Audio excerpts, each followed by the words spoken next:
பிரியமானவர்களே, அன்பர் இயேசுவின் நாமத்தில் வாழ்த்துக்கள். புதிய மாதத்திற்குள்ளாய் நாம் கடந்து வந்திருக்கிறோம். பிரியமானவர்களே, புதிய கிருபைகளை அருள் செய்ய நம் ஆண்டவர், நம் அருள்நாதர் உண்மை உள்ளவராகவே இருக்கிறார். ஒரு அருமையான வாக்குத்தத்த வசனத்தோடு உங்களை சந்திக்கிறார். பிரியமானவர்களே, யோபுவின் புஸ்தகம் 9ஆம் அதிகாரம் 10வது வசனம். ஆராய்ந்து முடியாத பெரிய காரியங்களையும் எண்ணி முடியாத அதிசயங்களையும் அவர் செய்கிறார்.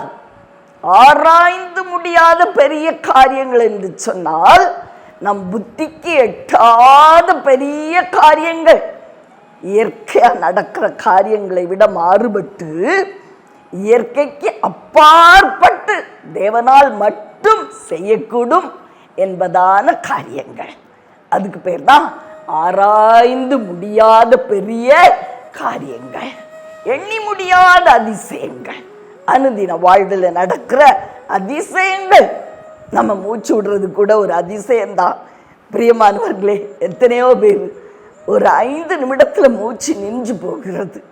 நம்ம நல்லா பிரீத் பண்ண வைத்து சுகத்தோடு பாதுகாத்து வருகிறார். அது கூட ஒரு அதிசயம்தான். நமக்கு வரவேண்டிய பணங்கள் நம்ம கையில் வந்து சேரும்படி செய்கிறார். அது ஒரு அதிசயம்.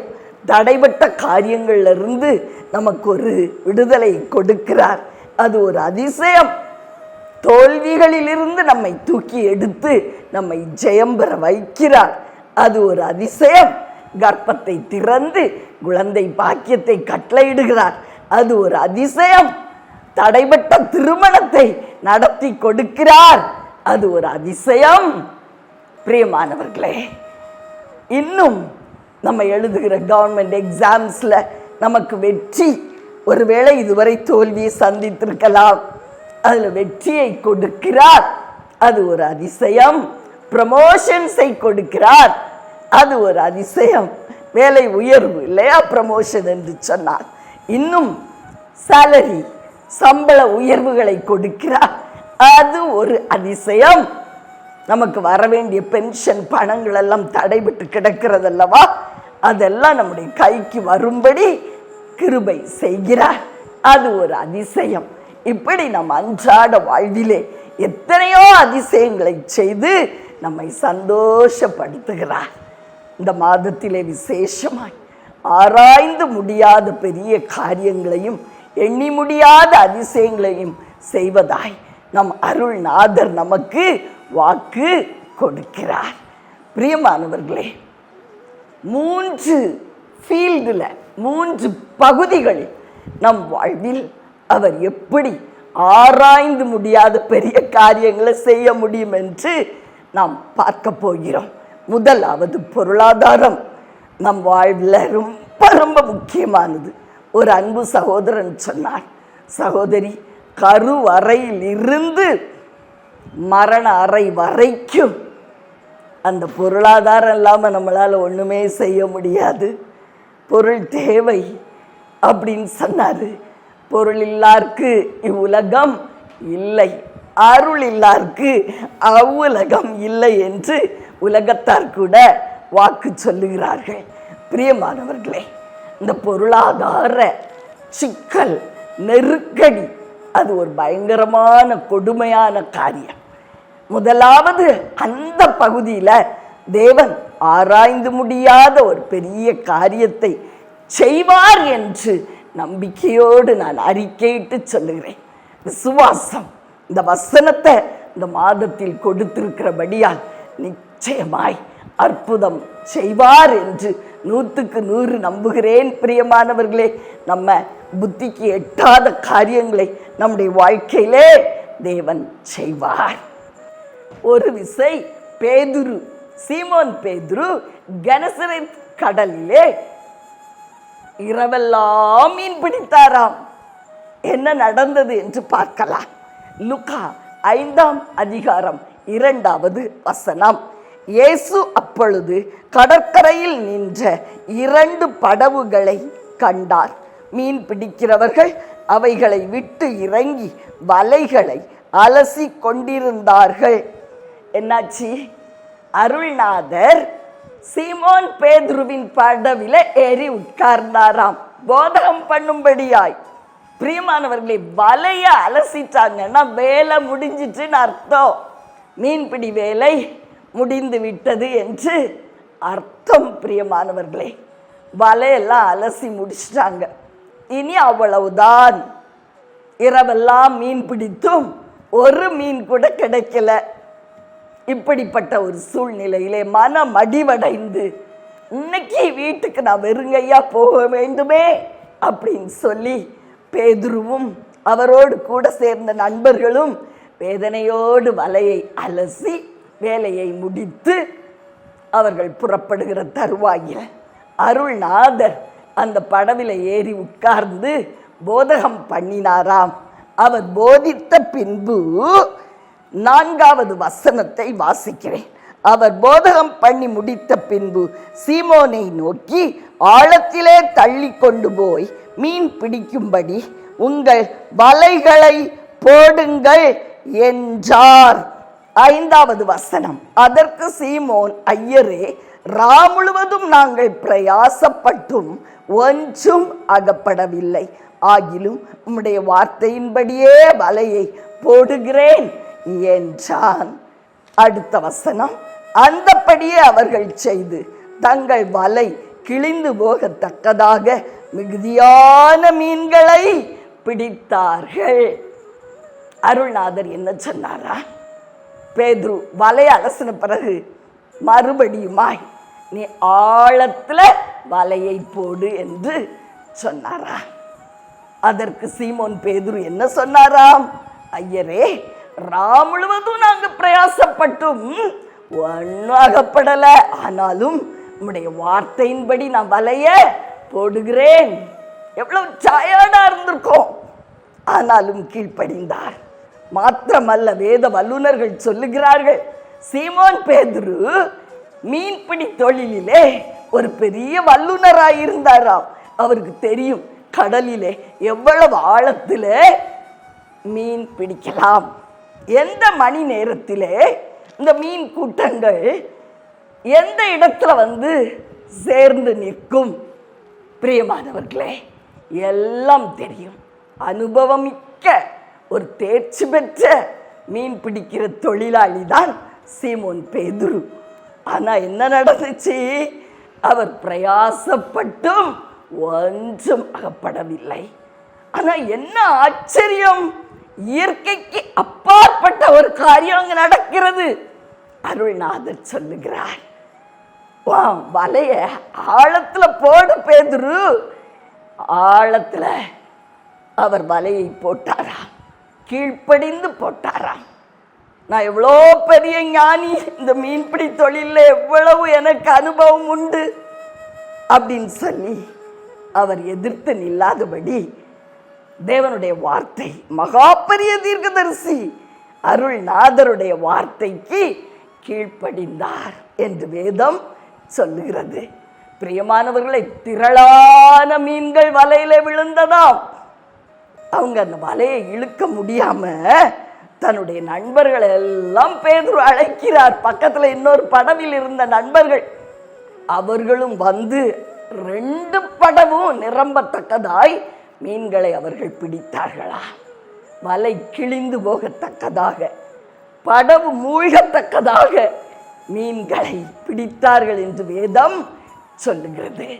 பிரியமானவர்களே, இது இயற்கைக்கு அப்பாற்பட்ட ஒரு அற்புதம், புத்திக்கு எட்டாத ஒரு காரியம். ஒரு வார்த்தையில் அற்புதம். அப்படியானால் அந்த வார்த்தை எவ்வளவு வல்லமை உள்ளது என்று யோசித்து பாருங்கள்.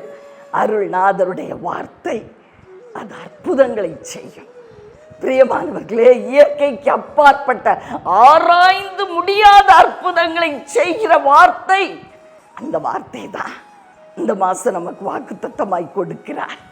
ஆராய்ந்து முடியாத பெரிய காரியங்களையும் எண்ணி முடியாத அதிசயங்களையும் செய்வேன் என்று சொல்லுகிறார். பிரியமானவர்களே, நிச்சயமா உங்க புத்திக்கு எட்டாத, அறிவினால் நீங்க கண்டுபிடிக்க கூடாத ஒரு அற்புதத்தை உங்களுடைய பொருளாதார காரியத்தில் செய்வேன் என்று பரிசுத்த ஆவியாகிய தெய்வம் நமக்கு வாக்கு கொடுக்கிறார். நம்ம நம்புவோம். வார்த்தை தான் வாழ்க்கை. பிரியமானவர்களே, இந்த வார்த்தையை நம்பும் பொழுது பேதுரு நம்பினார், அற்புதத்தை பெற்றுக்கொண்டார். இல்லையா? நாமும் அற்புதங்களை பார்க்க முடியும். நம் பொருளாதாரத்தில் ஆராய்ந்து முடியாத ஒரு காரியத்தை அவர் நிச்சயமாய் செய்கிறார். அவருடைய வார்த்தையினால் செய்கிறார். இந்த வாக்குத்தத்த வசனத்தின் படியே செய்கிறார். நம்புவோமா? பிரியமானவர்களே, அடுத்து நம்முடைய சரீர பிரகாரமாய் அவர் ஒரு அற்புதத்தை செய்கிறார். ஆராய்ந்து முடியாத ஒரு அற்புதத்தை செய்ய விரும்புகிறார்.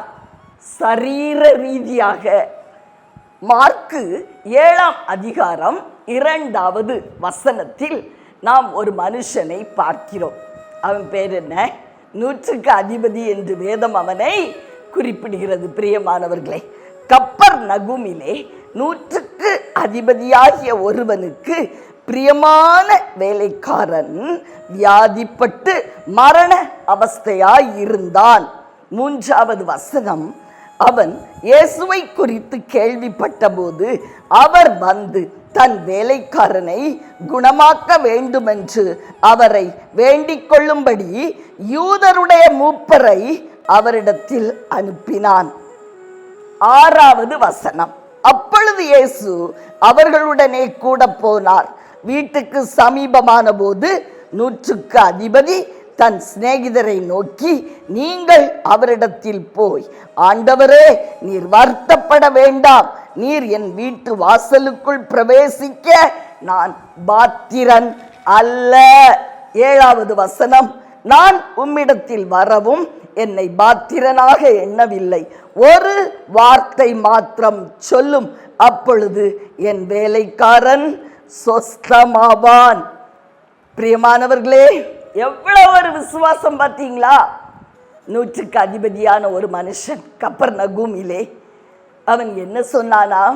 தன்னுடைய வேலைக்காரன் மரண அவஸ்தைப்படுவதை பார்த்து யூதர்களின் மூப்பர்களை அருள்நாதர் இயேசுவினிடத்திலே அனுப்பினானாம். இந்த செய்தியை அறிவிக்கும்படியாய் அருள்நாதர் அவன் வீட்டிற்கு கடந்து வந்து அவனை சுஸ்தமாக்க விரும்பின பொழுது 100க்கு அதிபதி சொன்னானாம், அவர் என்னுடைய வீட்டிற்கு வர்றதுக்கு நான் பாத்திரவான் அல்ல, ஒரு வார்த்தை மாத்திரம் சொன்னா போதும், என் வேலைக்காரன் சுஸ்தமாவான். பிரியமானவர்களே, இதெல்லாம் சாத்தியமான காரியமா? வார்த்தையில சுகம். அதுக்கு பேர் என்ன? ஆராய்ந்து முடியாத அற்புதம். வார்த்தையில சுகம் கிடைச்சிருது அப்படிங்கிறது இந்த உலகத்துல ஒரு அஞ்ஞானி இடத்துல சொன்னால் அவங்க நம்புவாங்களா? நம்ப முடியாது. நம்ம அருள்நாதர் அதைத்தான் நம்முடைய வாழ்க்கையிலையும் செய்து கொண்டு இருக்கிறார். இந்த மாதத்தில் விசேஷமாய் அவருடைய வார்த்தையினால் நாம் சுகமடைகிறோம். ஆராய்ந்து முடியாத ஒரு பெரிய காரியத்தை நம்முடைய ஹெல்த் கண்டிஷன்ல மோசமாய் இருக்கிற உங்க குடும்பத்தார் யாருன்னு எனக்கு தெரியாது, அவர்களுடைய உடல் நிலையில கர்த்தர் செய்ய விரும்புவதாய் சொல்லுகிறார். அவர்களை தொட விரும்புவதாய் சொல்லுகிறார். ஆவியானவர் அதை செய்வார். பிரியமானவர்களை நம்புங்க. ஆராய்ந்து முடியாத பெரிய காரியங்களை செய்ய அவர் விரும்புகிறார். அப்பொழுது என்ன நடந்ததாம்? 100க்கு அதிபதி அருள்நாதரை அழைத்தாராம். அருள்நாதர் கடந்து சென்ற பொழுது வீட்டுக்கு அவர் வர வேண்டாம் அப்படின்னு தடுத்து நிறுத்தி விட்டார். அதுக்கு நான் பாத்திரன் அல்ல, அவர் ஒரு வார்த்தை மாத்திரம் சொன்னா போதும். பிரியமானவர்களே, அவர் என்ன வார்த்தை சொன்னார்னு வேதத்தில் எழுதப்படல, ஆனா அவனுடைய விசுவாசத்தை பார்த்து அவர் ஆச்சரியப்பட்டதாக எழுதப்பட்டு இருக்கிறது. வேலைக்காரர்கள் செய்தியை கொண்டு வந்தவங்க 100க்கு அதிபதியினிடத்திலிருந்து அருள்நாதரிடத்துல கடந்து வந்த அந்த யூதர்கள் அவங்க திரும்ப போய் வீட்டில் பார்த்த பொழுது வேலைக்காரன் முற்றிலும் சுகமடைந்திருந்ததை பார்த்தார்கள். 10வது வசனம் சொல்லுகிறது, அனுப்பப்பட்டவர்கள் வீட்டுக்கு திரும்பி வந்தபோது வியாதியாய் கிடந்த வேலைக்காரன் சுகமடைந்திருக்கிறதை கண்டார்கள். எவ்வளவு ஒரு ஆச்சரியம்! வேலைக்காரன் சுகமடைந்திருக்கிறதை கண்டார்கள். என்ன நடந்தது? ட்ரீட்மெண்ட் நடந்துச்சா? டாக்டர் வந்தாரா? அருள்நாதர் வந்தாரா?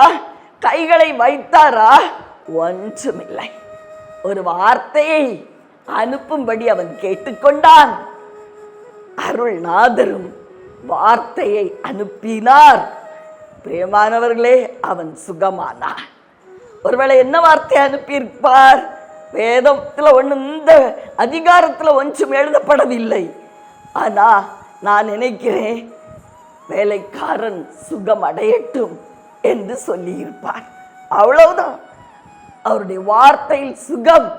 பிரியமானவர்களே, அவருடைய வார்த்தை, வாயிலிருந்து புறப்படுகிற வார்த்தையில அவ்வளவு வல்லமை, வைப்ரேஷன், அக்னி கதிர்கள், வல்லமை கதிர்கள் காணப்படுகிறதா. அவை அலை அலையாய் புறப்பட்டு நம்மை தொட்டுவிடும். நம்மளை தொடும்போது சுகம்.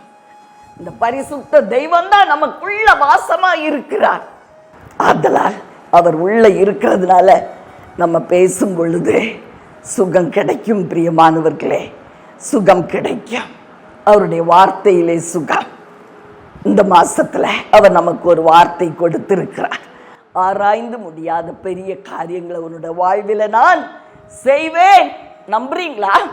நம்முடைய ஹெல்த் இஷ்யூஸ், நம்முடைய குடும்பத்தில் இருக்கிறவர்கள் ஒருவேளை மூளையில் எதுவும் பாதிப்பா, கட்டியா, ஸ்ட்ரோக்கா, ஹார்ட் ப்ராப்ளமா, கண் புறையா, கண்ணில் வேற எதுவும் ப்ராப்ளமா, நரம்பு தளர்ச்சியா, முதுகு தண்டுவட பகுதியில் வளைவா, அப்பா, இன்னும் கிட்னி ப்ராப்ளமா, லிவர்ல எதுவும் பிரச்சனையா, பான்கிரியாஸ்ல எதுவும் பிரச்சனையா, மூச்சு திணறலா, பிரீதிங் சிஸ்டம்ல கோளாறுகளா, நுரையீரல் ஃபங்க்ஷன் சரியில்லையா, இயேசுவின் நாமத்தில் சொல்லுகிறேன், சுகம் உண்டாகும். பிரியமானவர்களே, நம்புங்க.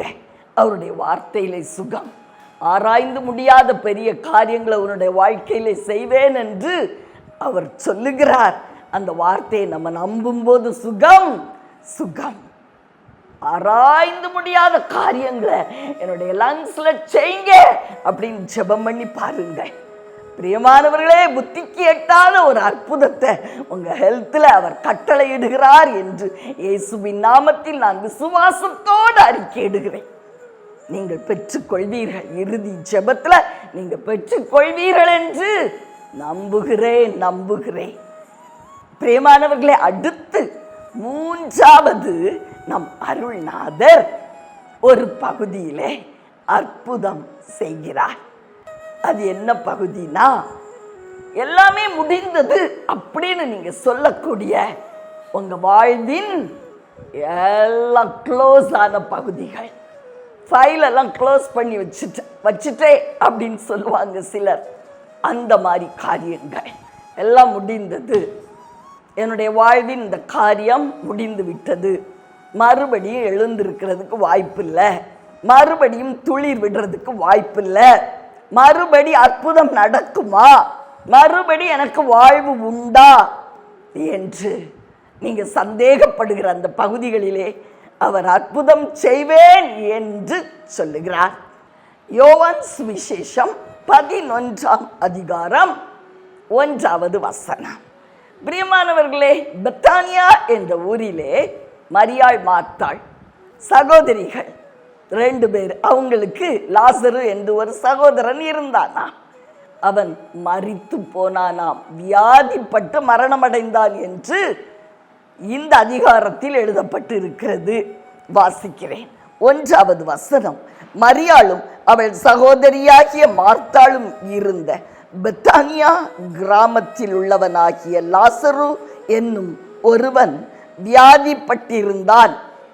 வியாதிப்பட்டு என்ன நடந்தது? லாசரு மரித்து போனான். 17வது வசனம். இயேசு அந்த இடத்துக்கு வந்தபோது அவன் கல்லறையில் வைக்கப்பட்டு 4 நாள் ஆயிற்று என்று கண்டார். எல்லாம் முடிஞ்சிச்சு. 4 நாள் ஆனா ஒரு பிணம் என்ன ஆகும்? நாரி போகும் இல்லையா? ஆனால் என்ன நடந்ததாம்? அருள்நாதர் இயேசு லாசருவினுடைய கல்லறையின் அருகே வந்த பொழுது தன் பிதாவை நோக்கி ஜெபிக்கிறார். அவருக்கு தெரியும் என்ன சொல்றாருன்னு பாருங்க. 42வது வசனம், யோவான் 11:42 சொல்லுகிறது, நீர் எப்பொழுதும் எனக்கு செவி கொடுக்கிறீர் என்று நான் அறிந்திருக்கிறேன். யாற்றை இப்படி ஜெபம் பண்ணுகிறார்? பிதாவினிடத்துல ஜெபிக்கிறார். அப்பா, எனக்கு தெரியும், நான் ஜெபித்தா நீங்க அதுக்கு செவி கொடுக்கிறீங்க. எவ்வளவு விசுவாசம் பார்த்தீங்களா? அடுத்து என்ன செய்கிறார் பாருங்க. 43வது வசனம் சொல்லுகிறது, இவைகளை சொன்ன பின்பு லாசருவே வெளியே வா என்று உரத்த சத்தமாய் கூப்பிட்டார். அப்பொழுது மரித்தவன் வெளியே வந்தான். அவ்வளவுதான், முடிஞ்சிருச்சு. பிரியமானவர்களே, ஒரு வார்த்தை, ஒரு வார்த்தை, வார்த்தையில் அற்புதம். என்ன அற்புதம்? ஆராய்ந்து முடியாத ஒரு அற்புதம், புத்திக்கு எட்டாத ஒரு அற்புதம், நம்ம ரீசனிங், நம்முடைய எண்ணங்களுக்கு மேற்பட்ட ஒரு அற்புதம், நம்ம அறிவுனால ஆராய்ந்து கண்டுபிடிக்க முடியாத, மருத்துவ உலகத்தால் அறிந்து கொள்ள முடியாத ஒரு அற்புதம். பிரியமானவர்களே, அதை செய்து விடுகிறார். இந்த நாட்கள்ல இப்படிப்பட்ட அற்புதங்களை நம்புறதே பெரிய காரியமாய் காணப்படுகிறது. யாரும் நம்புறதே இல்லை. அப்படிப்பட்ட அப்படி சும்மா மேலோட்டமா போயிடுவோம் அப்படின்னு நினைக்கிற மாதிரி நாம் நடந்து கொண்டு இருக்கிறோம். பிரியமானவர்களே, இப்படிப்பட்ட ஆராய்ந்து முடியாத பெரிய அற்புதங்களை நாம் நம்பும் பொழுது, ஸ்ட்ராங்கா விசுவாசிக்கும் பொழுது அவை நடக்கும். பிரியமானவர்களே, ஒருவேளை உங்களுடைய வாழ்க்கை முடிஞ்சு போச்சுன்னு நினைக்கிறீங்களா? மறுபடி துளிர் விடும் நம்பிக்கை இல்லையா? உங்க ஃபைல மூடி வச்சாச்சா? உங்களுக்கு கொடுக்கப்பட்ட எல்லா காரியங்களையும் தோல்வி உண்டாயிடுச்சா? நீங்க அப்ளை பண்ண காரியங்கள், லோன்ஸ் எல்லாமே மறுதளிக்கப்பட்டுருச்சா? வர வேண்டிய பணங்கள் எல்லாம் நின்று போனதா? நடக்க வேண்டிய காரியங்கள்ல எல்லாம் நெகட்டிவாய் தோன்றுகிறதா? பிரியமானவர்களே, நீங்க முடிஞ்சு போச்சு நினைக்கிற அந்த காரியத்தை அவர் மறுபடியும் எழுப்புவேன் என்று சொல்லுகிறார். உயிர் அடைய செய்வேன் என்று சொல்லுகிறார். மறுபடியும் துளிர் விடுவீர்கள் என்று சொல்லுகிறார். உங்க வாழ்வை கட்டி எழுப்புவேன் என்று சொல்லுகிறார். உன்னை நிமிர பண்ணுவேன் என்று சொல்லுகிறார். நம்புவோமா? நம்பணுங்க. நம்புறதா வாழ்க்கைங்க. நம்புறதுதான் கிறிஸ்தவ ஜீவியத்தின் அடித்தளம். அற்புதத்தை பெற்றுக்கொள்றதுக்கு ஒரே ஒரு வழி, நம்முடைய விசுவாசம். நம்முடைய விசுவாசம் தான் உலகத்தை ஜெயிக்கிற ஜெயம். இந்த 3 அற்புதத்திலையும் அருள்நாதர் தன்னுடைய வார்த்தையால் என்ன செய்தார்? ஆராய்ந்து முடியாத ஒரு காரியத்தை செய்து விட்டார்.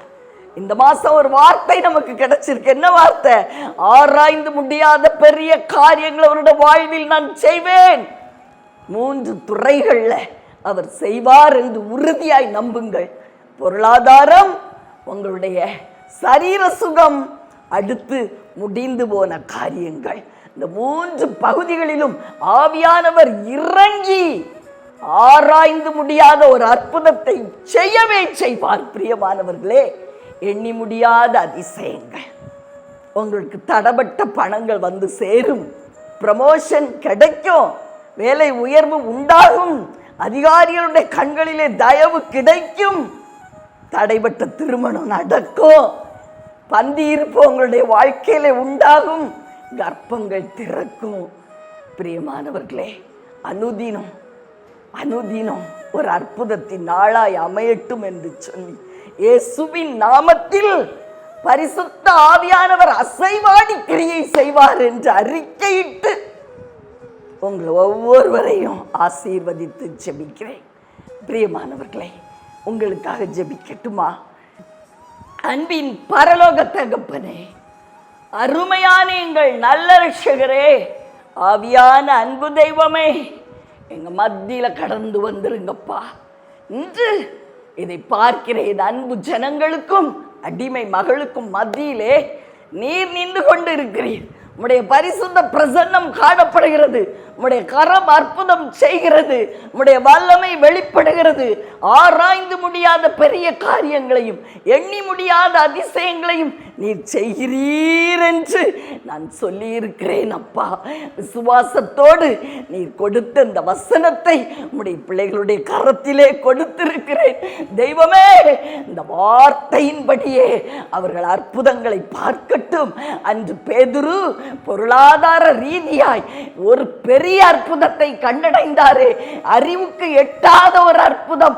அதே போல ராஜா தடைபட்ட பொருளாதார காரியங்களிலே ஒரு பெரிய அற்புதத்தை செய்துவிடும், முடிந்தது என்று வலையை அலசி நாங்கள் அமர்ந்திருக்கிற அந்த வேளையிலே அற்புதத்தை செய்து எங்களை ஆசீர்வதித்து விடும் நாதா.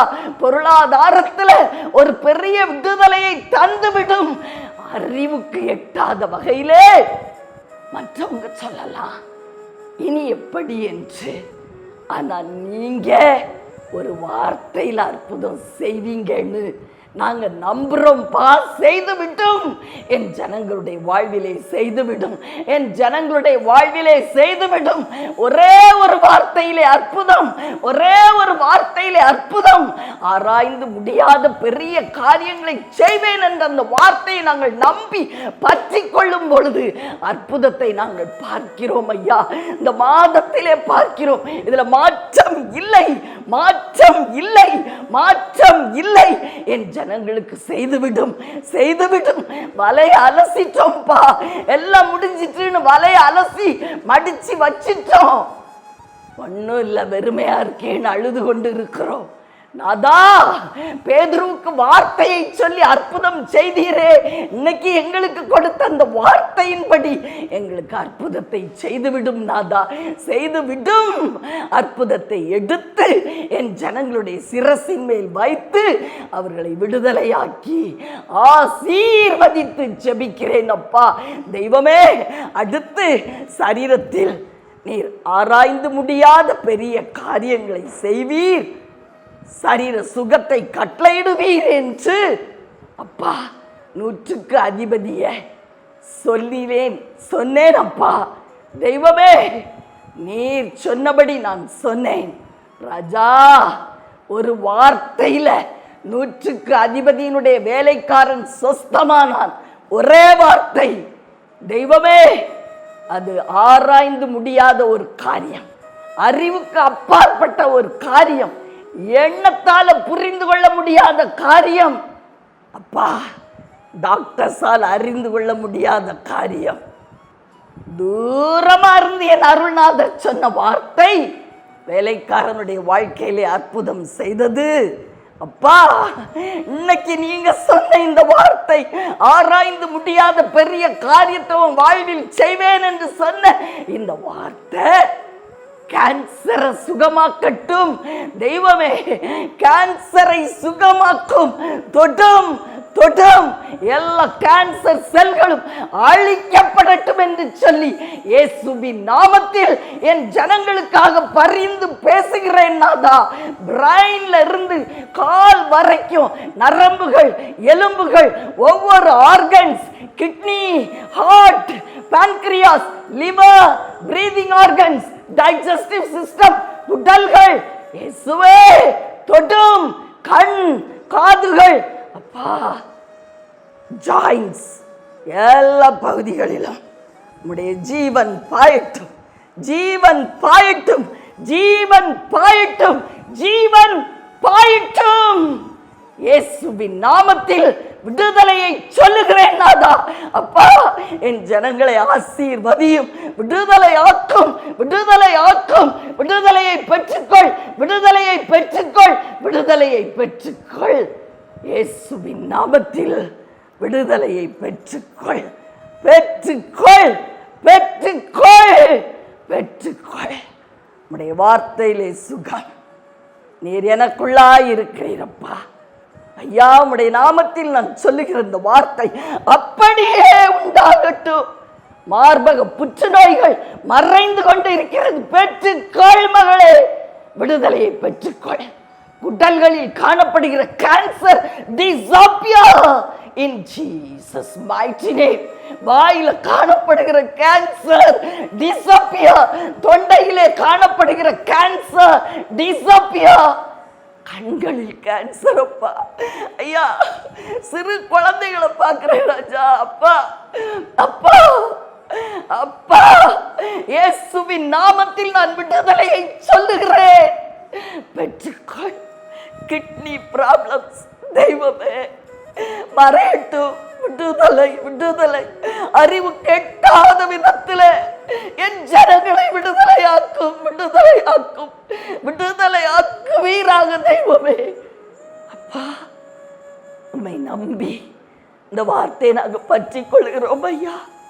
ஆராய்ந்து முடியாத பெரிய காரியங்கள் செய்துவிடும் செய்துவிடும் செய்துவிடும் ஐயா. செய்துவிடும் செய்துவிடும் செய்துவிடும் அப்பா. அப்பா, தலையிலிருந்து கால் வரைக்கும் எந்த பகுதியில பிரச்சனையோ, டயபெட்டிக், பிரஷர், கொலஸ்ட்ரால், அப்பா, thyroid problems disappear in Jesus mighty name. ஏசப்பா ஏசப்பா, அற்புதம் செய்துவிடும் நாதா, செய்துவிடும் என் ஜனங்களுக்கு. அப்பா, செய்துவிடும். மனம் இறங்கும், மனம் இறங்கும், மனம் இறங்கும் சுவாமி, மனம் இறங்கும் தெய்வமே.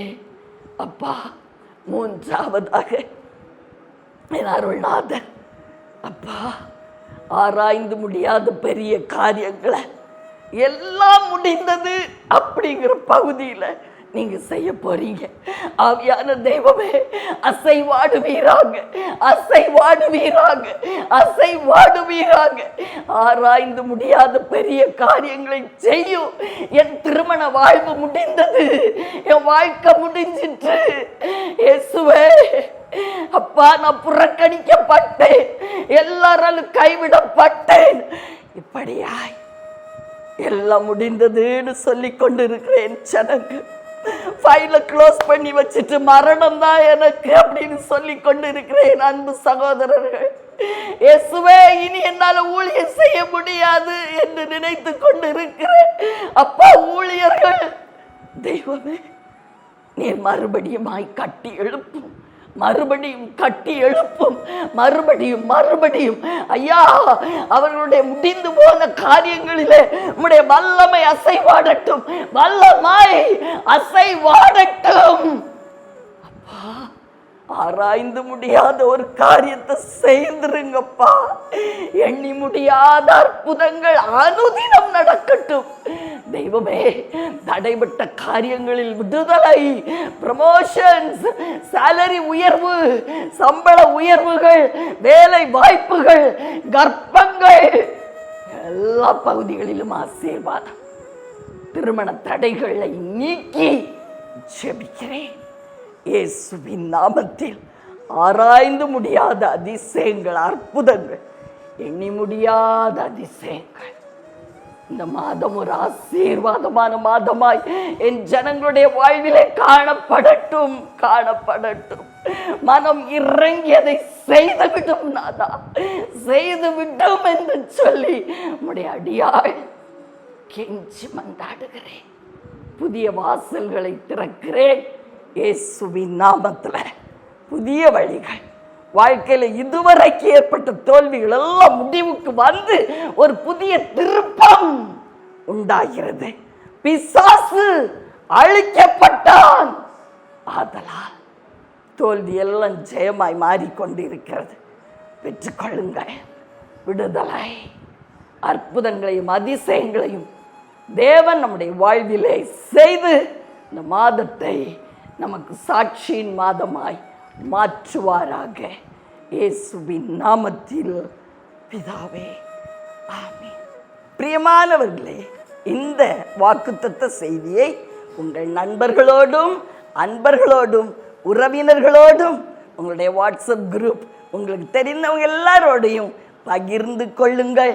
நம்முடைய சேனலை சப்ஸ்கிரைப் பண்ணிக்கோங்க, அநேகருக்கு அறிமுகப்படுத்துங்க.